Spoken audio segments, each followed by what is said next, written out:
It has been a real pleasure sharing my experiences and views on various subjects, be leadership, be motivation, be religion, sometime, the God and the Godman, reason, rationalism. I've enjoyed. I get far too many feedback on various from various people with absolutely diverse beliefs and thinking. Similarly, I have a friend and a dear friend. He is my cosmate. Very intelligent, very successful in his business, a corporate tycoon, and very sharp mind. I won't call him a believer. He says that he is not a believer, but I don't declare him either agnostic or atheist. But one thing's for sure that he talks about always reason and rationalism. And during discourses with him, almost every evening we talk for very long, and his writings, I sometimes also feel that on everything, reason and rationalism must prevail so that sanity remains. So today I'm going to talk to you, all of you, on religion versus reason, another tough call. It just happened that I hit upon two news items. These days everything is available, all kinds of foreign newspaper news is you can go in your uh, net, social media is so full of that. So the news, two news items from the foreign press which drew my attention and gave me this reason to talk on religion versus reason. Because those news, they highlighted the points of conflict between religious rituals and nothing but common sense. One comes from the city of the Leicester in England. The Leicester has a sizable Muslim population with three mosques. As elsewhere in the Muslim world, the call to prayers, azan, it went out 5 times a day. Startling, starting from the sleeping time, early in the mornings, and then in the late night, last call. Amplifiers were fitted in the minarets all over to make sure that the muezzins were heard all over the city. Everybody knows this, the prayer times. Similarly, the Leicester has its own civic regulation and which restricted, like in India also, we have lots of restriction but seldom followed. We are poor in execution. That the sound to restricted the sound to 70 decibels. The amplified call to prayers was 90 decibels. So what happened? Non-Muslims protested and described the imposition as nuisance. The Leicester's local council met uh, the representatives of the Muslim community, and they discussed about these three mosques in the locality. And after the discussion amicably, a compromise was arrived at the of the prescribed five, that there was reduced to three or even lower, which do not disturb people sleep, and also confirm to the authorities 70 decibels. That is amazing. It impressed me so much. So nice. Now, why can't such sensible compromises be arrived in our country, in India too? Why should the gurdwaras, the temples, they wake up people in at unearthly hours in the morning through a whole lot of chantings over loudspeakers?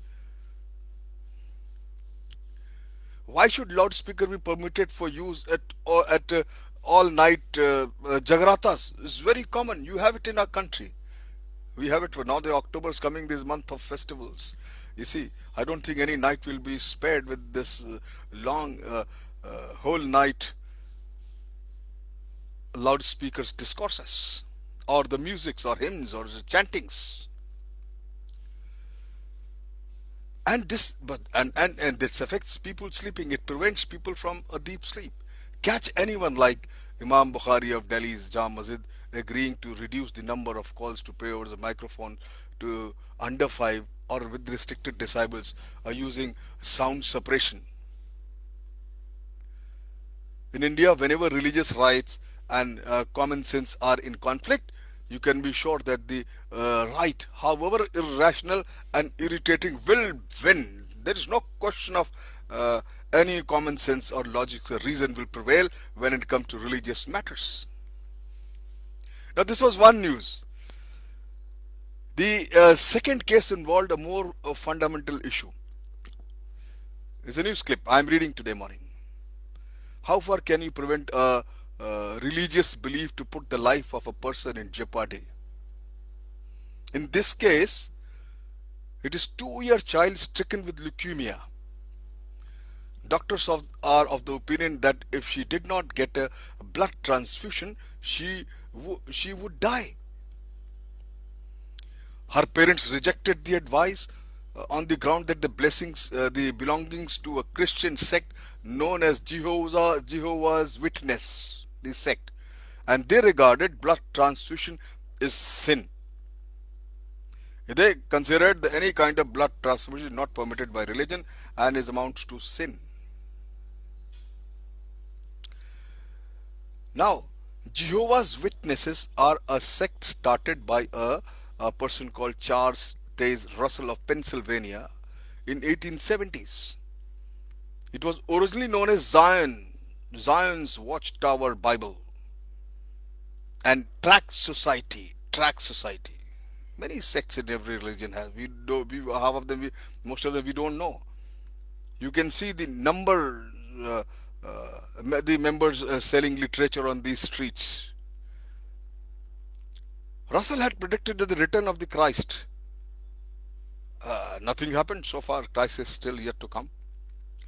Christ did not bother to return to earth and redeem it from the evil. Russell also believed that taking others' bloods into one's body was a sin as venal as rape. So his followers, who now number millions, would rather die than have somebody's blood pumped into them. They have every right to do so, because they have their belief. That's a belief.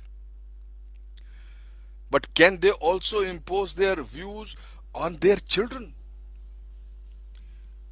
They say yes. Say the elders of the sect. Parents have right to dictate to their children. But when the same issue went to the court, the news says the High Court of London and they ordered child to be given blood transfusion irrespective of their faith or belief system. The parent abducted their 2-year-old daughter from the hospital and flew to Cyprus, where they belong, to their native place.